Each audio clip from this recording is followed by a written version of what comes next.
నమస్తే. నేను జర్నలిస్ట్ శ్రీనివాస్. ఈరోజు న్యూస్ అనాలిసిస్‌లో ముందుగా ఆంధ్రప్రభ పేపర్‌లో వచ్చిన వార్తలను చూద్దాం. ముఖ్యంగా అసలు ఈరోజు అన్ని న్యూస్ పేపర్స్‌లో ఎమ్మెల్సీ అభ్యర్థుల ఎంపిక గురించి ప్రధానమైన బ్యానర్ ఐటెమ్ ఏశారు. అంటే ఈరోజు లాస్ట్ డేట్ అన్నట్టు. నామినేషన్‌లకి ఈరోజు లాస్ట్ డేట్. 5 ఎమ్మెల్సీలు ఆంధ్రప్రదేశ్‌లో ఖాళీ అయితే, ఒక ఎమ్మెల్సీ జనసేనకి పోయింది. ఒక ఎమ్మెల్సీ బీజేపీకి పోయింది. ఇంక 3 ఎమ్మెల్సీలు మాత్రమే మిగిలున్నాయి తెలుగుదేశం పార్టీకి. ఇక ఆ మూడిటి కోసం దాదాపు 30 మంది పోటీ పడ్డారు. ఆ ముగ్గురిని నిన్న సెలెక్ట్ చేసిండు చంద్రబాబు నాయుడు గారు. దాంట్లో అనేక రకాల గతంలో ఈ పొత్తుల్లో భాగంగా సీట్లు త్యాగం చేసిన వ్యక్తులు, నాయకులకి ఇచ్చిన హామీలని తుంగలో దొక్కారు. సీనియర్‌లకి షాక్ ఇచ్చారు. రకరకాల వార్తలొచ్చినాయి. కానీ 'ఆంధ్రజ్యోతి' ఈనాడైతే బీసీలకు పెద్దపీట అని 'ఆంధ్రజ్యోతి' బ్యానర్ ఐటెమ్ పెట్టింది. ఇక 'ఈనాడు' బలహీన వర్గాలకు పెద్దపీట అన్నది. ఇద్దరు పెద్దపీట ఏశారు. 'ఈనాడు', 'ఆంధ్రజ్యోతి' పెద్దపీట ఏశారు.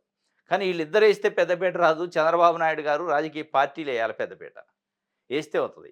ఈళ్ళు ఆడ ఏశారో లేదు గానీ, ఈళ్ళు పెద్ద ఎత్తున పెద్దపీట అని ఏశారు. యెస్, ఇచ్చారు. ఒక బీసీకిచ్చారు, ఇద్దరు బీసీలకిచ్చారు, ఒక ఎస్సీకిచ్చారు. కానీ ఈ పెద్దపీట కార్యక్రమం ఎనకున్న మతలబేంది, పెద్దపేటలో ఉన్న రాజకీయం ఏందనేది మాట్లాడదాం. ముందుగా ఆంధ్రప్రభ పేపర్‌లో వచ్చిన వార్తలను చూద్దాం. ప్రభలో పింఛన్ పరేషానట, లబ్ధిదారుల ఎంపికలో భారీగా అక్రమాలు. పెన్షన్ల పైన పరేషాన్ ఉంది. 64,00,000 మంది వరకు ఇప్పుడు పెన్షన్ల పంపిణీ జరుగుతుంది. అందులో వృద్ధాప్యము, వికలాంగులు అంటే దివ్యాంగులు, డయాలసిస్ పేషెంట్లు, మంచానికే పరిమితమైన పేషెంట్లు, ఒంటరి మహిళలు, వితంతువులు వీళ్ళందరికీ. దీంట్లో ఓల్డ్ ఏజ్ వాళ్ళకి 4,000 పెన్షను, దివ్యాంగులకు 6,000 పెన్షను, ఇక డయాలసిస్ పేషెంట్లకు 10,000 పెన్షను, ఇక మంచానికే పరిమితమైన వాళ్ళకి 15,000 పెన్షన్. ఇట్లా 4, 5 రకాలుగా పెన్షన్లున్నాయి. వితంతువులు వీళ్ళకి 4,000 ఉంది. దీంట్లో ప్రధానంగా ఇప్పుడు వచ్చిన సమస్య ఏందంటే, దివ్యాంగులకి ప్రధాన సమస్యొచ్చింది పాపం. వాళ్ళని రకరకాల ఇబ్బందులకు గురి చేస్తుంది కూటమి ప్రభుత్వం వచ్చిన తర్వాత.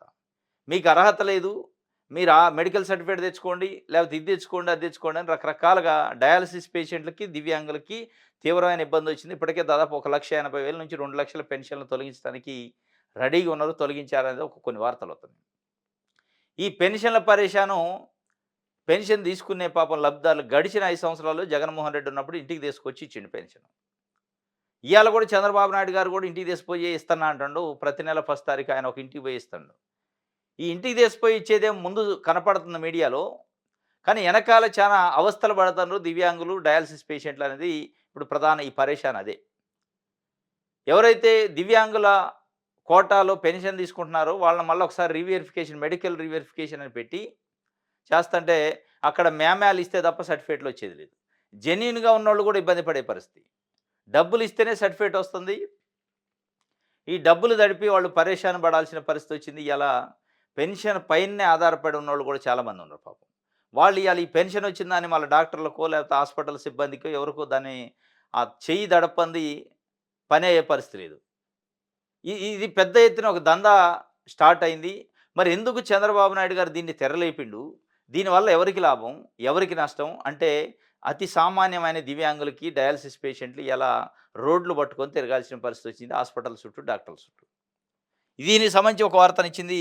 ఉమ్మడి 13 జిల్లాల్లో చేయి దడిపితేనే రీవెరిఫికేషన్‌లో లైన్ క్లియర్ అయితుంది. డీఆర్‌డీఏ వైద్య సిబ్బంది తనిఖీల్లో చేతివాటం. డీఆర్‌డీఏ వాళ్ళట, వైద్య సిబ్బంది ఇద్దరు కూడా మంచిగానే చేతివాటం ప్రదర్శిస్తున్నారట. వాళ్ళకి అవకాశం ఇచ్చిండు చంద్రబాబు నాయుడు గారు. ప్రశాంతంగా కడుపులో సల్లగాలకుండా 2019 నుంచి 24 మధ్యలో పెన్షన్లు తీసుకున్నోళ్ళని అనర్హులు ఉన్నారు అనే పేరుతోని అర్హుల్ని, అనర్హుల్ని అందరిని ముప్పు తిప్పలు పెడతాడు. అనర్హులు ఉంటే తీసేయండి. ఇక దానికోసం ఇదంతా తతంగం, ఇంత పెద్ద చెయ్యి దడపటం, చెయ్యి వాటం, ఈ వ్యవహారాలు ఎందుకు? ఇక అట్లంటే అనర్హులకి ఇవ్వమంటారా అంటారు. అనర్హులకి ఎవరు ఇవ్వట్లే.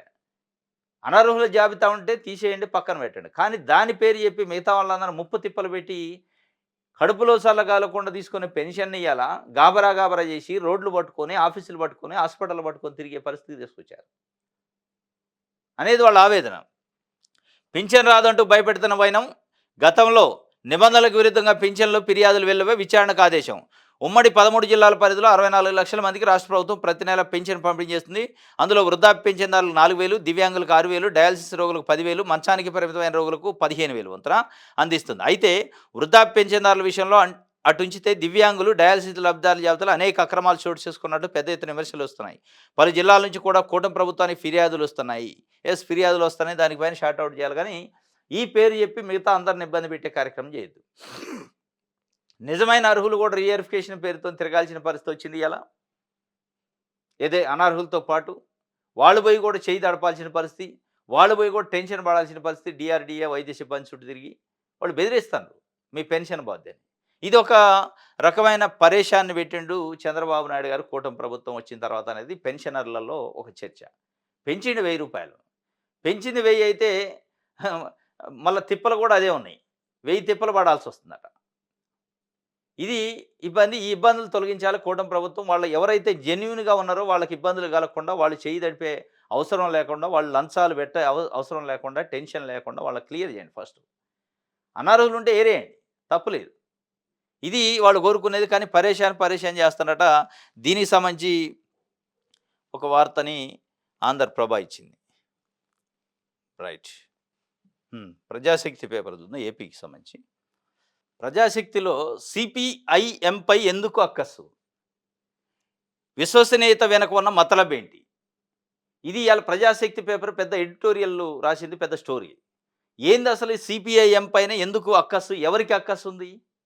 సిపిఎం పార్టీ పైన అక్కసు ఉన్నది ఎవరికి అని మనం ఒకసారి ప్రశ్న చేసుకుంటే, నిన్న ఏబిఎన్ రాధాకృష్ణ గారు ఒక కొత్త పలుకు అని ప్రతి ఆదివారం రాస్తే, ఆ కొత్త పలుకులో ఈ చెత్త పలుకు ఒకటి బలికిండట. దాని గురించి ఒక స్టోరీని రాసింది సిపిఎం పార్టీ రాష్ట్ర కమిటీ ఆధ్వర్యంలో. ఏంది మీ అక్కసు? సిపిఎం పార్టీ అట, సిపిఎం పార్టీ కూటమి ప్రభుత్వం పైన పోరాటాలు చేస్తుందట, అది తప్పు అని రాసింది. కూటమి పార్టీల పైన పోరాటం చేస్తే సిపిఎం పార్టీ విశ్వసనీయత దెబ్బతింటదట. జగన్మోహన్ రెడ్డి ఉన్నప్పుడు మీరు పోరాటాలు చేయలేదు, కానీ చంద్రబాబు నాయుడు ఉన్నప్పుడు పోరాటాలు ఎట చేస్తారని రాసిండు. ఇది అసలు ఒక జర్నలిస్టు మాట్లాడే మాట, రాసే రాతేనా అనేది వాళ్ళు అడుగుతున్నారు. అసలు నువ్వు జర్నలిస్టువే, అనైతికమైన రాజకీయ నాయకుడివే అనేది వాళ్ళు ప్రశ్న లేవనెత్తారు. వాస్తవం ఇది. ఇప్పుడు సిపిఎం పార్టీయా, సిపిఐయా, లేకపోతే ఇంకో పార్టీయా ప్రజల కోసం పార్టీలు పెడతారు, ప్రజాసేవకు ఉంటాయి. వాళ్ళు ప్రజల కోసం పోరాటాలు చేస్తారు. ఆ పోరాటాలను మీరు అణగదొక్కే ప్రయత్నం జర్నలిస్టుగా చేయొచ్చా? వాళ్ళు చేసే పోరాటానికి ఇస్తే ప్రచారం ఇవ్వాలి, లేదు నీకు ఇష్టం లేకపోతే వదిలేయండి. అసలు వాళ్ళ పోరాటాన్ని తప్పుపడితే అంటే మీ లెక్క భజన చేయాలా అనేది వాళ్ళు అడుగుతున్నారు. మీ లెక్క సన్నాయి నొక్కులు చంద్రబాబు నాయుడు గారికి నొక్కాలనా? మీరెందుకు మమ్మల్ని ఏదో జగన్కి దగ్గర అన్నట్టు? చంద్రబాబు నాయుడు గారు ఎవరికి దగ్గర కాదు, ఎవరికి దూరం కాదు. మేము ప్రజలకు మాత్రమే దగ్గర, ప్రజల కోసమే పోరాటాలు ఉంటాయి, ప్రజా ఉద్యమాలు ఉంటాయి. చంద్రబాబు నాయుడు గారి పోరాటాలు, జగన్మోహన్ రెడ్డి పోరాటాలు ఇద్దరి కూడా కుర్చీల కోసం పోరాటం తప్ప వాళ్ళు ప్రజల కోసం పోరాటం కాదు. కానీ సిపిఎం పార్టీగా మాది ప్రజల కోసం, ప్రజల ఆకాంక్ష కోసం, ప్రజల సమస్యల కోసం ఉద్యమాలు ఉంటాయి, పోరాటాలు ఉంటాయి. అది మీకు గిట్టట్లేదు అని వాళ్ళు చాలా సూటిగా చెప్పారు. చాలా సూటిగా. జగన్మోహన్ రెడ్డితో కుమ్మక్కయిండు సిపిఎం పార్టీ. మీకెందుకు అక్కసు? ప్రజల కోసం మాట్లాడే గొంతుని మీరెందుకు ఒక పత్రికగా నిలిమే ప్రయత్నం చేస్తున్నారంటే, అసలు మీరు పత్రిక అనాలనా, మీరు రాజకీయ నాయకుడు అనాలనా, లేదా సన్నాయి నొక్కులు నొక్కే భజన బ్యాచ్ అనాలనా? ఇలా స్పష్టంగా సూటిగా అడుగుతుంది ప్రజాశక్తి పేపరు. వాస్తవం ఇది. సిపిఎం పార్టీ అడుగుతుంది. ఇప్పుడు వాళ్ళు పోరాటం చేస్తున్నారు ప్రజల కోసం. మీకేం నొప్పి? మీకెందుకు బాధ? చంద్రబాబు నాయుడు గారికి కూడా లేని నొప్పి మీకెందుకు వస్తుంది? నాకు అర్థం కావట్లే. నిన్న ఇచ్చిండు పట్టభద్రులు గెలుపు ఐక్యతకి, కూటమి ఐక్యతకు భద్రం అని. కూటమి ఐక్యంగా ఉంటుందా, విచ్ఛిన్నం అయిద్దా? మీరు పత్రికగా మీకేం పని? ప్రజలకు ఏం జరుగుతుందో చెప్పాలి కదా. శృతి మించి సిపిఎం పార్టీ పైన విమర్శలు చేసిండు. జగన్మోహన్ రెడ్డితోని అంటగాగుతుండ్రు, జగన్మోహన్ రెడ్డితోని లోపాయికారి ఒప్పందం ఉందని. వాళ్ళు సూటిగా ఏమడుతున్నారు, జగన్మోహన్ రెడ్డితో మాకు ఎట్లాంటి లోపాయికారి ఒప్పందాలు మీకు చంద్రబాబు నాయుడు గారు ఉన్నట్టు లేవు. ఉంటే గింటే చంద్రబాబు నాయుడు గారికి, జగన్మోహన్ రెడ్డికి ఒక లోపాయికారి ఒప్పందాలు నువ్వు మధ్యలో ఉండి కుదిరిచ్చినావా అని కూడా వాళ్ళు అడుగుతున్నారు. దేని విషయంలో అంటే, ఆదాని చేసుకున్న సెకీ ఒప్పందం పైన 1750 కోట్ల రూపాయలు లంచం ఇచ్చి ఆదాని వచ్చి ఇక్కడ సెకీ ఒప్పందం చేసుకుంటూ 1,80,000 కోట్ల రూపాయలు ఈ రాష్ట్రానికి నష్టమని ఇదే మీరు రాసిన కొత్త పలుకు రాసిన పత్రిక రాసింది, ఈనాడు పేపర్ రాసింది, చంద్రబాబు నాయుడు గారు గగ్గోలు పెట్టిండు. మరి ఎడిపోయింది ఆ ఒప్పందం? ఎందుకు రద్దు చేయలే? ఏం జరిగింది బ్యాక్గ్రౌండ్లో? మిలాఖత్ అయ్యారా జగన్మోహన్ రెడ్డితోని? ఆదానితోని మిలాఖత్ అయ్యారా? మోడీతోని మిలాఖత్ అయ్యారా? ఈ మిలాఖతులు, బ్యాక్గ్రౌండ్ రాజకీయాలు, కొల్లీడు ఘాటం, కుమ్మక్కు ఘాటాలు అది మీకే సాధ్యం అని వాళ్ళు అడుగుతున్నారు. వాళ్ళు చెప్తున్నారు ఏబిఎన్ రాధాకృష్ణకి అది సాధ్యం, లేదా చంద్రబాబు నాయుడు గారికి సాధ్యం, ఆ లోపాయకారి ఒప్పందాలు ఎందుకు అంటే 2018లో ఇదే మోడీని తిట్టకుండా తిట్టిండు. మళ్ళా 2024కి వస్తే కాళ్ళు పట్టుకోండు. అది వారికే సాధ్యం. మాకు సాధ్యం కాదు అంటున్నారు. ఆయన 18లో తిట్టిన రోజు మీరు మోడీని తిట్టారు. చంద్రబాబు నాయుడు గారు 2024లో పొగిడిన రోజు మీరు పొగిడారు. అంటే మీరు ఆయన భజన చేసుకుంటూ మమ్మల్ని మా విశ్వసనీయత పైన, మా క్రెడిబిలిటీ పైన ఎట్లా మీరు మాట్లాడతారు? అసలు మీకు ఆ విశ్వసనీయతే లేదు. మీరు జర్నలిస్టే కాదు. మీరు ఒక అనైతికమైన రాజకీయ నాయకుడి కింద చలామణి అయితుండ్రు అని వాళ్ళు చాలా సూటిగా చెప్పారు. వాస్తవం. ఏబిఎన్ రాధాకృష్ణ గారు అసలు జర్నలిస్టా? రాజకీయ నాయకుడా? రాజకీయ నాయకుడైతే ఏ పార్టీ నాయకుడు? ఏ కండువా కప్పుకోండు? అంటే ఏ కండువా ఉండదు. కండువా లేని రాజకీయ నాయకుడు, జెండా లేని రాజకీయ నాయకుడు. ఆయన మనసు నిండా కమ్మనైన రాజకీయం ఉంటది. ఆ రాజకీయాన్ని ప్రజలపైన రుద్దాలని చూస్తే ప్రజలంత పిచ్చోళ్ళు కాదు. సిపిఎం పార్టీకి విశ్వసనీయత లేదు అని ఆంధ్రజ్యోతిలో రాయంగానే నమ్మే పరిస్థితి ఉండదు. వాళ్ళు రాశారు. ఆదివారం ఆంధ్రజ్యోతిలో ఆర్కే గారి కొత్త పలుకులు, కూటమికి పట్టం, ఐక్యతకు భద్రం అనే పేరుతో రాసిన సంపాదక వ్యాసం సిపిఐఎంపై ద్వేషాన్ని మరోసారి వెళ్ళగక్కింది. గత 3 మాసాల్లో సిపిఐఎంపై ఇలా దుర్మార్గంగా దాడి చేయడం, నిరాధార ఆరోపణలు చేసి ఆంధ్రజ్యోతి పాఠకులను నమ్మించాలని ప్రయత్నించడం వెనక మతలబ్ ఏంటో సులభంగానే అర్థం చేసుకోవచ్చు. కామ్రేడ్స్ కష్టాల పేరుతో రాసిన ఈ దాడికి కామ్రేడ్స్తో కష్టాలని పేరు పెట్టి ఉంటే బాగుండేది. తెలుగుదేశం 9 నెలల పాలన వైఫల్యం, ప్రజల్లో వస్తున్న అసంతృప్తిని తగ్గించాలంటే ప్రజల తరఫున గట్టిగా నిలబడి పోరాడుతున్న సిపిఐఎం విశ్వసనీయతను దెబ్బతీయకుండా సాధ్యం కాదని రాధాకృష్ణ గారు గ్రహించారు. స్పష్టంగా అర్థమవుతుంది. తెలుగుదేశాన్ని కాపాడే క్రమంలో సిపిఐఎంపై ఉద్దేశపూర్వకంగానే దాడి చేస్తున్నారు. మంచి కుక్కను కొట్టాలంటే పిచ్చి కుక్కగా ముద్రవేయాలన్న చాణక్య నీతిని ఆయన ఇక్కడ ప్రదర్శించారు. అందుకే ఉన్నవి లేనివిగా కల్పించి సిపిఐఎంపై ఆరోపణలు చేసి దాని విశ్వసనీయతపై కొడితే ప్రజా ఉద్యమాలు అరికట్టవచ్చని, అసంతృప్తిని అదుపు చేయవచ్చని ఆయన భావిస్తున్నారు. రానున్న రోజుల్లో సిపిఐఎం ఆధ్వర్యంలో ఉద్యమాలు ఉధృతమవుతాయని వారికన్నా ముందే ఈయన పసిగట్టినట్టున్నారు. అందుకే ఈ ముందస్తు దాడి. వైసీపీ కోసమే వారి తరఫున రహస్యంగా సిపిఎం ఈ పని చేస్తున్న నమ్మించడానికి నానా తంటాలు పడుతున్నారు. రహస్య ఒప్పందం ఎవరిది? సిపిఐఎంపై నిరాధార ఆరోపణలు చేస్తున్న ఆర్కే గారు అదే జగన్తో తెలుగుదేశం పార్టీ రహస్య ఒడంబడికలను మాత్రం కావాలని స్మరిస్తున్నారు. ఆదాని దగ్గర 1750 కోట్లు లంచం తీసుకొని విద్యుత్ ఛార్జీలు పెంచి ఒప్పందం చేసుకుని జగన్పై టీడీపీ కూటమి ప్రభుత్వం ఎందుకు విచారణ జరపలేదు? ఎందుకు కేసు బుక్ చేయలేదు? ఇది రహస్య ఒప్పందం కాక మరేంటి? జగన్ చేసుకున్న తప్పుడు ఒప్పందాల వల్ల 1,80,000 కోట్ల రూపాయల భారం పెరిగిందని శ్వేతపత్రంలో ఘనంగా పేర్కొన్న టీడీపీ ప్రభుత్వం వాటిని ఎందుకు రద్దు చేయలేదు? స్మార్ట్ మీటర్లు ఉరితాళ్లని ధ్వంసం చేయమన్న లోకేష్ తమ పాలనలో అవే స్మార్ట్ మీటర్లను ఎందుకు బిగిస్తున్నారు? ఇది రహస్య ఒప్పందం కాదా? జగన్తో చేతులు కలపడం కాదా? ప్రజలపై దాడి చేయడానికి, భారాలు మోపడానికి జగన్, చంద్రబాబుకి విభేదాలు లేవు. తగాదాల్లా కుర్చీల కోసమే. అది కూడా నిజమైన పోరాటం కాదు. నిన్నటిదాకా వైసీపీలో పదవులు వెలగబెట్టిన పెద్ద మనుషులు ఇప్పుడు గోడ దూకి టీడీపీలోకి రాగానే పవిత్రమైపోతారా? జగన్కు, చంద్రబాబుకు వీరే వారధులు అయిపోవాలని కాదా? ఇందులో రాధాకృష్ణ గారికి ఏ విశ్వసనీయత కనిపించింది? 9 మాసాల పాలనాంతరం టీడీపీకి, వైసీపీకి తేడా ఏమిటని టీడీపీ శ్రేణులే అడుగుతున్నాయి. అది ఆర్కే గారి రచనలో వెల్లడవుతుంది. రాష్ట్రానికి ద్రోహం చేసిన వారు పుణ్యాత్మలా? ప్రత్యేక హోదా ఇవ్వకుండా, విభజన హామీలు అమలు జరపకుండా ద్రోహం చేసిన బీజేపీ సారథ్యంలో కేంద్ర ప్రభుత్వంలో ఆర్కే గారికి రవ్వంత తప్పు కనిపించలేదు. ఆ ప్రభుత్వంలో భాగస్వామిగా ఉన్న టీడీపీ విశాఖ ఉక్కును గాలికి వదిలేసి, కడప ఉక్కును పట్టించుకోకపోయినా వాటికి బదులుగా మెట్టల్ ఫ్యాక్టరీ కోసం నానా అగచాట్లు పడటం సరైనదిగా కనిపిస్తుంది. బీజేపీకి, వైసీపీ, టీడీపీ ఇద్దరు మద్దతుదారులే. ఢిల్లీలో మోడీ కుడి ఎడమలు మద్దతిస్తున్న ఈ 2 పార్టీలు వెనుకున్న రహస్య ఎజెండా ఏంటి? ఈ పార్టీల కూటమి టీడీపీ, జనసేన, బీజేపీ తెలంగాణ సైతం రావాలని కోరుకుంటున్న ఆర్కే గారికి ఇందులో విశ్వసనీయత ఎలా కనిపిస్తుంది? సొంత పైళ్ళు తిరిగేయండి సార్ అని చెప్పి వాళ్ళు అడుగుతున్నారు. వాస్తవంగా ప్రజా ఉద్యమాలు సిపిఎం పార్టీలు, కమ్యూనిస్ట్ పార్టీలు అంతా ఇంత చేస్తాయి. డైరెక్ట్గా ఏబిఎన్ రాధాకృష్ణ గారు చంద్రబాబు నాయుడు గారి పైన, టీడీపీ పైన ఉన్న ప్రేమ, వారికి ఉన్న విశ్వసనీయత, వారికి ఉన్న అభిమానం ఉప్పొంగి ఉద్యమాలు చేసే సిపిఎం పార్టీ మీదనే దాడి చేయడం స్టార్ట్ చేసింది. మరి ఇది ఏం పత్రిక అంటారు? ఆంధ్రజ్యోతిలో రాసే వార్తను ఎట్లా నమ్మాలా? సో ఆయన ఒక ప్రభుత్వాన్ని, ఆయన నమ్ముకున్న ప్రభుత్వాన్ని, ఆయన విశ్వసించి ఆయన నమ్ముతున్న ప్రభుత్వాన్ని, పార్టీని, వ్యక్తిని కాపాడటానికి మచ్చలేని ఉద్యమాలు చేసే కమ్యూనిస్టు పార్టీల పైన కూడా మచ్చేసి దాడి చేయడానికి ప్రయత్నం చేసిండంటే ఇక ఆయన స్థాయి, ఆయన జర్నలిజం, ఆయన విలువలేందో అర్థమవుతుంది. అందుకే ఏబిఎన్ రాధాకృష్ణ గారికి విశ్వసనీయత ఉందా? అసలు ఆయన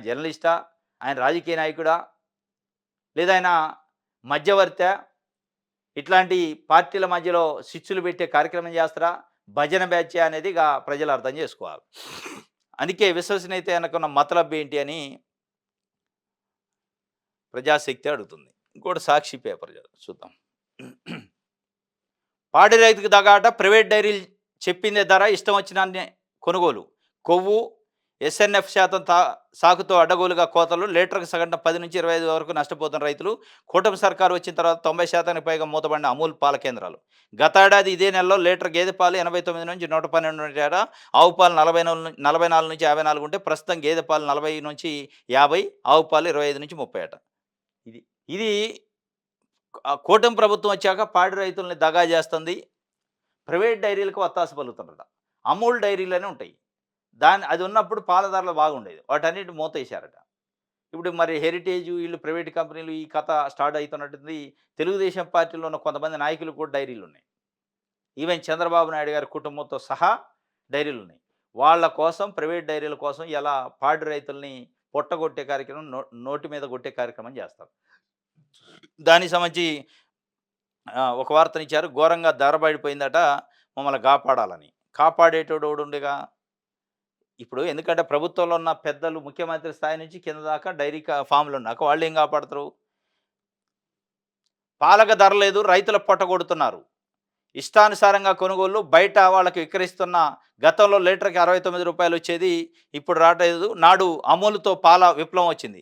వైఎస్ జగన్ ప్రభుత్వం పాడి రైతుకు గిట్టుబాటు ధర కల్పించాలన్న సంకల్పంతో 2020 అక్టోబర్లో జగనన్న పాల విలువ కేంద్రాలను ప్రారంభించింది. 19 జిల్లాలు 4790 గ్రామాల నుంచి పాల సేకరణ జరిగేది. 4,75,000 మంది నుంచి రోజుకు సగటున గరిష్టంగా 3,95,000 లీటర్లు సేకరణ జరిగేది. ప్రారంభంలో 10% వెన్నతో లీటర్ ఆవు పాలకు 25 నుంచి 28, గేదె పాలకు 56 నుంచి 60 చొప్పున ప్రైవేట్ డైరీలు చెల్లించగా, అమూల్ ప్రారంభంలోనే గేదె పాలకు 11% వెన్న, 9% ఎస్ఎన్ఎఫ్ లీటరు ఉన్న లీటర్కు 71 రూపాయలు ధర చెల్లించేదట. ఎప్పుడైతే అమూల్ వచ్చి ఇక్కడ పడ్డదో, జగన్మోహన్ రెడ్డి తీసుకొచ్చిండో, అమాంతం 20 నుంచి 25 రూపాయలు ఒక లీటర్కి ధర పెరిగింది. గతంలో ప్రైవేటు డైరీలు అడ్డగోలుగా కొన్నాయి. కానీ అమూల్ ఎప్పుడైతే పోటీ వచ్చిందో ఆటోమేటిక్గా ధర పెరిగింది. దీనికి సంబంధించిన డేటాను కూడా కూటమి ప్రభుత్వంలో పాల సేకరణ ధరలు తగ్గాయి. ఇలా ఇది జగన్ ప్రభుత్వంలో పెరిగింది ఎట్లా అని 2020 నుంచి చూస్తే 2023 వరకు 89 రూపాయలకు పెరిగింది. ఇదే విధంగా ఆవు పాలు 2020 నుంచి చూస్తే 2020లో 34 రూపాయలు ఉంటే 2023కి వచ్చేటాలు 43 రూపాయలు పెరిగింది. ఇట్లా ఒక్కొక్క లీటర్ మీద 20 నుంచి 25 రూపాయలు జగన్మోహన్ రెడ్డి కాలంలో పెరుగుతూ పోయింది. రైతులకు మేలైంది. ఇలా తగ్గుతూ వస్తుంది. దేనికోసం అంటే హెరిటేజ్ లాంటి ప్రైవేటు డైరీ కంపెనీలకు మేలు చేసే కార్యక్రమాన్ని వాళ్ళు చెప్తున్న పరిస్థితి రైతులు. ఇది పాలకు సంబంధించి రైట్. ఇంకోటి, నువ్వు డాక్టర్వా గేదెలు కాస్తున్నావా అని కాకినాడ జిల్లా పత్తిపాడు నియోజకవర్గం జనసేన ఇన్ఛార్జి ఓ మహిళా డాక్టర్పై ఇరుచుకుపడి ప్రభుత్వ ఆసుపత్రిలో నానా రాద్ధాంతం చేసిండట. తమ్మయ్య బాబు అంటే తెలియదా, జీతాలు తీసుకోవట్లేదా, నువ్వు డాక్టర్వా గేదెలు కాస్తున్నావా అంటూ నోటికొచ్చినట్లు అరుస్తూ బెదిరించారు. ఒక మహిళా డాక్టరు సూపరింటెండెంట్ 5వ పేజీలో ఉంది, చూద్దాం. ఫోటో కూడా ఉంది, చూపిస్తాను మీకు. నువ్వు డాక్టర్వా గేదెలు కాస్తున్నావా? కాకినాడ జిల్లాలో మహిళా డాక్టర్పై జనసేన నేత వీరంగం. క్షతగాత్రులను పిహెచ్సికి చేర్చిన వారి వివరాలు చెప్పాలంటూ కార్యకర్తలు రగడ. పోలీసుల ప్రేక్షక పాత్ర రక్షణ కల్పించాలని వైద్యుల డిమాండ్. సెల్ ఫోన్ లాక్కొని నగదు జోరీ చేశారట. రాష్ట్రంలో కూటమి నేతల దాడులు, దౌర్జన్యాలకు అడుపు లేకుండా పోతుంది. తాజాగా జనసేన పార్టీకి చెందిన నియోజకవర్గ ఇన్ఛార్జి వరుపుల తమ్మయ్య బాబు ఏకంగా మహిళా డాక్టర్పై ఇరుచుకుపడి నానా రాద్ధాంతం సృష్టించారు. ఎప్పటిలాగే పోలీసులు ప్రేక్షక పాత్రకు పరిమితమయ్యారు. కాకినాడ జిల్లా పత్తిపాడు కమ్యూనిటీ హెల్త్ సెంటర్లో చోటు చేసుకున్న ఈ ఘటన పూర్వపరాలు ఏంటంటే, ఏలేశ్వరం మండలం లింగపర్తికి చెందిన కాపవరపు చంద్రకళ 10 ఏళ్ల కుమారుడు చంద్రశేఖర్తో కలిసి ఆటోలో లింగపర్తి వస్తుంది. ఆమె ప్రయాణిస్తున్న ఆటో తుని వైపు వెళుతున్న కారు రామవరం వద్ద ఢీకొట్టి బోల్తా పడింది. చికిత్స నిమిత్తం తల్లి కొడుకును హైవే అంబులెన్స్లో స్థానిక పిహెచ్సికి తీసుకొచ్చారు. డ్యూటీ డాక్టర్ శ్వేత వెంటనే స్పందించి సిబ్బంది సాయంతో వైద్య సేవలు అందించారు. అదే సమయంలో తమ గ్రామానికి చెందిన క్షతగాత్రులను పరామర్శించేందుకు లింగమర్తి నుంచి వచ్చిన కొందరు వ్యక్తులు ఆసుపత్రిలోకి దూసుకొచ్చి బాధితులను తీసుకొచ్చేందుకు ఎవరంటూ నానా యాగి చేశారు. గాయపడిన వారిని ఎవరైనా తీసుకొస్తే వివరాలు లేకుండానే చికిత్స చేస్తారా అంటూ వారు వైద్యురాలతో ఘర్షణ పడ్డారు. సిబ్బంది వారిస్తున్నా వినకుండా వారిపై ఎదురుదాడి దిగారు. హైవే అంబులెన్స్లో తీసుకొచ్చారని పోలీసులకు సమాచారం అందించామని, ఎంత చెబుతున్నా వినకుండా ఆసుపత్రి తీసుకొచ్చిన వారి వివరాలు చెప్పాలని రాద్ధాంతం చేశారు. అలాగే తమ నాయకుడు వరుపుల తమ్మయ్య బాబుతో మాట్లాడాలంటూ డాక్టర్ శ్వేత సెల్ ఫోన్ ఇచ్చారు. దీంతో అవతల వ్యక్తి ఎవరో తెలియని డాక్టరు బాధితులకు వైద్యం అందిస్తున్నట్టు చెప్పారు. అంతే, ఆగ్రహావేశాలతో ఊగిపోతూ వరుపుల తమ్మయ్య బాబు ఆసుపత్రికి చేరుకున్న. తమ్మయ్య బాబు అంటే తెలియదా? జీతాలు తీసుకోవడం లేదా? నువ్వు డాక్టర్‌వా? గేదెలు కాస్తున్నావా? అని నోటికొచ్చినట్టు అరుస్తూ ఆసుపత్రిలో హడావుడి చేశారు. దీంతో రోగులు, సిబ్బంది ఆందోళన దిగారు. ఇది. ఇది ఆయన ఇన్ఛార్జి అట. ఇన్ఛార్జి కాబట్టి ఫోను ఇచ్చారట. ఫోన్ ఇస్తే కాకినాడ పత్తిపాడు నియోజకవర్గం జనసేన ఇన్ఛార్జి. ఇక ఫోన్ ఇయ్యాలంగానే డాక్టరు వాళ్ళు రకాల టెన్షన్స్‌తోని ఉంటారు. ఏదో ఉంటారు. నేను పలానా తమ్మయ్య బాబుని ఏంది సంగతి? ఆడ ఏం జరుగుతుందంటే, తమ్మయ్య బాబు ఎవరన్నా అడిగిందా మరి ఏమో అంటే, "నువ్వుకి తమ్మయ్య బాబు అంటేనే తెలవదా? నువ్వు అసలు డాక్టర్‌వా? గేదెలు అంటే తమ్మయ్య బాబు తెలిస్తేనే డాక్టరా? తమ్మయ్య బాబు ఎవరో తెలిస్తే నీ హిస్టరీ తెలిస్తే డాక్టరా? డాక్టర్ అంటే వైద్యం తెలిస్తే డాక్టర్ అయితారు గానీ, తమ్మయ్య బాబు తెలిస్తే డాక్టర్ గారు." ఇది వచ్చి ఏ రంగం చేసిండట, అక్కడున్న రోగులు, అక్కడున్న పేషెంట్స్ రకరకాల టెన్షన్ పడ్డారట. ఒక మహిళా డాక్టర్ పైన అవమానకరమైన వ్యాఖ్యలు చేసి, ఒక రకంగా దాడి చేసినట్టు చేశారు. మరి జనసేన పార్టీ నాయకుడు పవన్ కళ్యాణ్ గారు మహిళల పైన దాడి చేస్తే తాట తీస్తా, తోలు తీస్తా అన్నాడు. మరి ఆయన తోలు ఎప్పుడు తీస్తారు? తమ్మయ్య బాబు తోలు ఎప్పుడు తీస్తారు? మీ పార్టీ ఇన్ఛార్జు. నిన్న చంద్రబాబు నాయుడు గారు మహిళల పైన దాడి చేస్తే అదే లాస్ట్ డే అన్నాడు. మరి ఈయనకెప్పుడు లాస్ట్ డే? ఈమె మహిళ కాదా? డాక్టర్ కాదా? స్వయాన మహిళా డాక్టర్ పైన దాడి చేస్తే సామాన్య మహిళ పరిస్థితి ఏంది? దీనిపైన జనసేన ఏం చేసింది? సింపుల్‌గా సస్పెండ్ చేసి పక్కకు పెట్టింది. సస్పెండ్ కాదు కదా చేయాల్సింది. తాట తీస్తానంటారు కదా! లాస్ట్ డే అంటారు కదా! మరి ఏందది? పార్టీ నుంచి సస్పెండ్ చేసి మీ మీద మచ్చ లేకుండా చేసుకోవడం కాదు కదా! కిరణ్ రాయల్‌ని కూడా సస్పెండ్ చేశారు. ఏమైంది? మళ్ళా జాయిన్ అయితుండు. ఈ తమ్మయ్య బాబు కూడా సస్పెండ్ అయితుండు. మళ్ళొచ్చి జాయిన్ అయితుర్రు. ఈ 4 రోజులు కాగానే. ఇది కాదు కదా కావాల్సింది. మీరు తీసే తాట, మీరు చెప్పిన లాస్ట్ డేట్ ఏంది? అనేది కదా కావాల్సింది. ఇది ఆయన చెప్తున్న పరిస్థితి. రైట్. సీనియర్లకు బాబు జలకిచ్చిండట. టీడీపీ అభ్యర్థులు వీళ్ళే అని చెప్పి ముగ్గురు టీడీపీ ఎమ్మెల్సీ అభ్యర్థులను నిన్న ఖరారు చేసింది తెలుగుదేశం పార్టీ అధిష్టానం. తలలు పట్టుకున్నారు పాపం. 5 ఖాళీ అయితే 2 వాళ్ళు గుంజుకున్నారు. జనసేన ఒకటి, బీజేపీ ఒకటి. ఢిల్లీకి ఈయన పోకుండానే ఢిల్లీ నుంచి ఫోన్ కొట్టి ఒకటి మాకు కేటాయించి పక్కకు పెట్టి అని చెప్పారట. ఇక 3 ఉన్నాయి. ఆ మూడిటి కోసం ఇప్పటికే గడిచిన ఎన్నికల్లో సీట్లు పొత్తుల్లో భాగంగా సీట్లు త్యాగం చేసిన ప్రధానంగా పిఠాపురం నుంచి వర్మ తెలుగుదేశం పార్టీ నాయకుడు పిఠాపురం నుంచి సీటు త్యాగం చేసి పవన్ కళ్యాణ్‌ని దగ్గరుండి గెలిపించిండు. దేవినేని ఉమామహేశ్వరరావు మైలవరం నుంచి ఆయన సీటు త్యాగం చేసిన సీనియర్ నాయకుడు, మాజీ మంత్రి. వీళ్ళిద్దరికీ గడిచిన ఎన్నికల్లో సీటు త్యాగం చేసినందుకు మన గవర్నమెంట్ వచ్చిన తర్వాత మొట్టమొదట ఖాళీ అయ్యే ఎమ్మెల్సీల్లో మీరే ప్రాధాన్యత అన్నారట. ఇయాల ప్రాధాన్యత లేదు కదా! కనీసం పేరు లేదు. తెలిసినోడు లేడట. పెద్ద ఎత్తున తెలుగుదేశం పార్టీ పిఠాపురంలో ఉన్న కార్యకర్తలు ఆగ్రహం వ్యక్తం చేస్తారు. పిఠాపురం వర్మకి ఎమ్మెల్సీ రాకుండా పవన్ కళ్యాణ్ అడ్డుకుండు. ఆయన మాటనే చంద్రబాబు నాయుడిని బలి చేసిండు వర్మ అనేది చర్చ. అందుకే సీనియర్‌లకి జనక. దాంట్లో యనమల రామకృష్ణుడు కూడా సిట్టింగ్ ఎమ్మెల్సీ, సీనియరు పార్టీ నాయకుడు.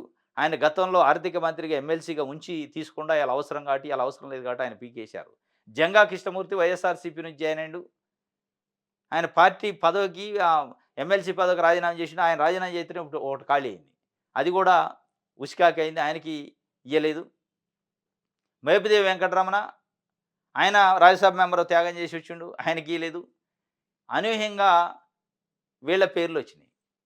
అంటే ఎవరికైతే విశ్వసనీయత పేరుతోని హామీలు ఇచ్చారో, అంటే ఎట్లా నమ్మాలి చంద్రబాబు నాయుడు గారి మాటనిక? హామీ నిలబెట్టుకోలేనోడు, మాట నిలబెట్టుకోనోడు, మాట మీద నిలబడలేని వర్మ లాంటి వ్యక్తులకి మాట ఇచ్చి, దేవినేని ఉమాకి మాట ఇచ్చి, మాట మీద నిలబడకపోతే ఎట్లా విశ్వసించాలనేది ఇయాల తెలుగుదేశం పార్టీ కేడర్‌లో చర్చ. ఇప్పుడు ఆమెని తీసుకొచ్చారు. మహానాడులో తొడగొడుతున్నాడట గ్రీష్మ. కావలి గ్రీష్మ మాజీ స్పీకరు. ఉమ్మడి రాష్ట్రంలో మొట్టమొదటి మహిళా స్పీకరు ప్రతిభా భారతి గారి కూతురు. తెలుగుదేశం పార్టీలో ఉంది. ఆమె 2018 నుంచి ఆమె తొడగొట్టేది. మహానాడులో తొడగొట్టింది బూతులు తిడుతూ. ఆ బూతులకి ఆమెకు ఒక పదవి ఇచ్చారట. ఇక మిగతా ఇద్దరిలో బీటీ నాయుడు సిట్టింగు ఉన్నాడు. ఇప్పుడు ఆయన ఎమ్మెల్సీ బోయ కమ్యూనిటీ బీసీ రాయలసీమ నుంచి ఆయనకిచ్చారు. సంతోషం. ఇంకోటి బీదా రవిచంద్ర ఆయన కూడా డెడికేటెడ్ కార్యకర్తనే. తెలుగుదేశం పార్టీ నుంచి ఆయనకి బీసీ యాదవ్ సామాజిక వర్గం ఇచ్చారు. ఒకటి రాయలసీమ, ఒకటి కోస్తాంధ్ర, ఒకటి ఉత్తరాంధ్రకి ఇచ్చారు. సరే ఇది ఇది ఇది మొత్తం చూస్తే ఎందుకు సీనియర్‌లకి జలకిచ్చారు అనేది ఒక ప్రధానమైన అసలు ఈ సెలక్షన్ ఏంది? ఆంధ్రజ్యోతిలో బీసీలకు పట్టం, ఈనాడులో బడుగు బలహీన వర్గాలకు పట్టం అని రాశారు. ఈ పట్టం వెనకున్న రహస్యం ఏందంటే లోకేష్ గారిని ప్రమోషన్ చేస్తున్నారు. లోకేష్ గారి టీం ఇది. అంటే సీనియర్‌లొస్తే లోకేష్ గారిని లెక్క చేయరు కదా! కాబట్టి లోకేష్ గారికి భవిష్యత్తులో ఇబ్బంది లేకుండా, అడ్డం రాకుండా ఆయన చెప్తే ఇనేటోళ్ళని, ఆయన కింద పని చేసేటోళ్ళని పెట్టుకుంటే ఇబ్బంది లేదని ఇక ఆ టీమ్ అంతా వస్తుంది. ఇప్పుడు మంత్రివర్గం చూసినా అదే ఉంది ఎక్కువ. మహామహులు సీనియర్‌లు గోరింట్ల బుచ్చయ్య చౌదరి లాంటోళ్ళని పక్కన పెట్టిండు. ధూళిపాల నరేందర్ లాంటోళ్ళని పక్కన పెట్టిండు. ఎందుకు? లోకేష్ గారి కోసం ఇయాల తెలుగుదేశం పార్టీలో ఉన్న సీనియర్‌లు బలి పెడతండు. ఇచ్చిన మాటను కూడా తప్పే పరిస్థితికొచ్చిండు చంద్రబాబు నాయుడు గారనేది ఈ సీనియర్‌లకు జలక్కెనక, బీసీలకు పట్టం వెనక, బలహీన వర్గాలకు పట్టం వెనక అదే ఉంది. బలహీన వర్గాల్లో సీనియర్‌లు కూడా ఉండరు. ఇయ్యొచ్చు. బుద్దా వెంకన్న లేడా? యనమల రామకృష్ణుడు లేడా? కేహెచ్ జవహరు, పీతల సుజాత వీళ్ళంతా దళితులు, బలహీన వర్గాలు కాదా?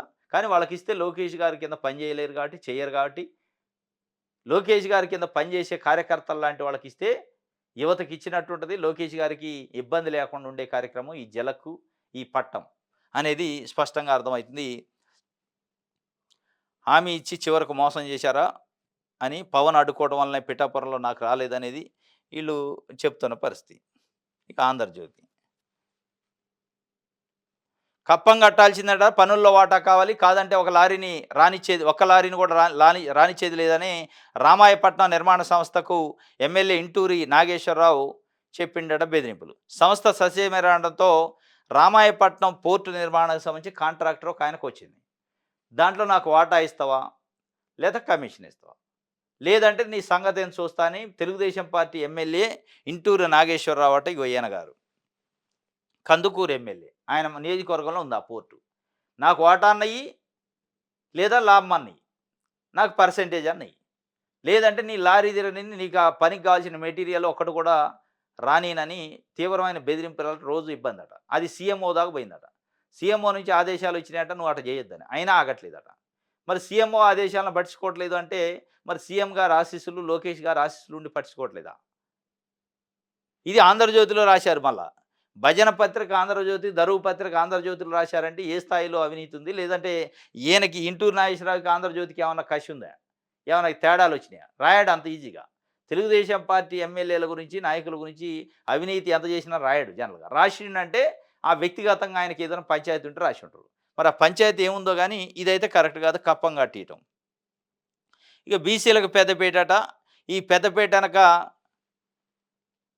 లోకేష్ గారి పాత్ర, లోకేష్ గారి భవిష్యత్తు గురించి పెద్దపీటలో ఏశారనేది స్పష్టంగా అర్థమవుతుంది. ఇద్దరు బీసీలు, ఒక ఎస్సీకి చోటిచ్చారట. ఈనాడు చూద్దాం. బలహీన వర్గాలకు పెద్దపీట. ఆంధ్రజ్యోతి, ఈనాడు సేమ్ బ్యానర్ ఐటమ్. అక్కడేం బీసీలకు పెద్దపీట అంటే ఆయన బలహీన వర్గాలు అంటారు. ఆయన ఇంగ్లీష్‌లో చెప్పిండు, నేను తెలుగులో చెప్పిన అంతే. ఈ బలహీన వర్గాలకి, బీసీలకి పెద్దపీట ఎనక లోకేష్ గారికి పెద్దపీట ఉంది. లోకేష్ గారి పీట కోసం ఈ పెద్దపీటలు ఎత్తండ్రు. ఈడేసే పెద్దపీటలు అసలు పెద్దపీటలు కాదు. లోకేష్ గారిని పెద్దపీటలో కూర్చోబెట్టాలంటే ఈళ్ళు ఉండాల అనేది ఇక తెలిసిన కథే. ఏపీ ఫైబర్ నెట్‌లో అసలేం జరిగింది? పూర్తి వివరాలు మంత్రికి అందించిన పూర్వ ఎండీ దినేష్ కుమార్. జీవీరెడ్డి చేసిన ఆరోపణలపై వివరణ, 6 నెలల్లో చేసిన పనులు వివరాలు అందజేత. ఏపీ ఫైబర్ నెట్‌గా చైర్మన్‌గా ఉన్న జీవీరెడ్డి అకస్మాత్తుగా రాజీనామా చేసి బయటికి పోయిండు. చంద్రబాబు నాయుడు గారిని కలిసిన తర్వాత ఆయన 9 నెలల్లో అసలు ఏమి ఒక కనెక్షన్ ఇయలేకపోయినా, ఒక రూపాయి ఆదాయం తేలేకపోయినాం. అధికారులు సహకరించట్లేదు. మనం చెప్పిందేంది, చేస్తుందేంది, ప్రతిపక్షంలో ఉన్నప్పుడు చెప్పిన మాటలేంది, అధికారం వచ్చాక చేస్తుంది ఇది నాకు నచ్చలేదు అని ఓపెన్‌గా ఆయన చెప్పాడు. అది నచ్చలే చంద్రబాబు నాయుడు గారికి. పిలిచి బెదిరించినట్ట. "ఏం తలకాయ తిరుగుతుందా?" అన్నాడట. ఇమ్మీడియేట్ రాజీనామా చేసి ఆడ మొఖాన కొట్టేసి వచ్చిండు. ఆ దినేష్ ఎవరైతే అప్పుడు ఈయనకు సహకరించట్లేదు, సరిగ్గా పని చేయట్లేదన్న ఆ ఎండీ దినేష్ నిన్న కన్సర్న్ మంత్రికి అసలేం జరిగింది, పూర్తి వివరాలు మంత్రికి అందజేసిండట. జీవిరెడ్డి ఆరోపణలపైన పూర్తి వివరాలు, ఈ 9 నెలల్లో చేసిన పని ఇచ్చిండట. అంటే ఇప్పుడు జీవిరెడ్డిని బలి చేశారు.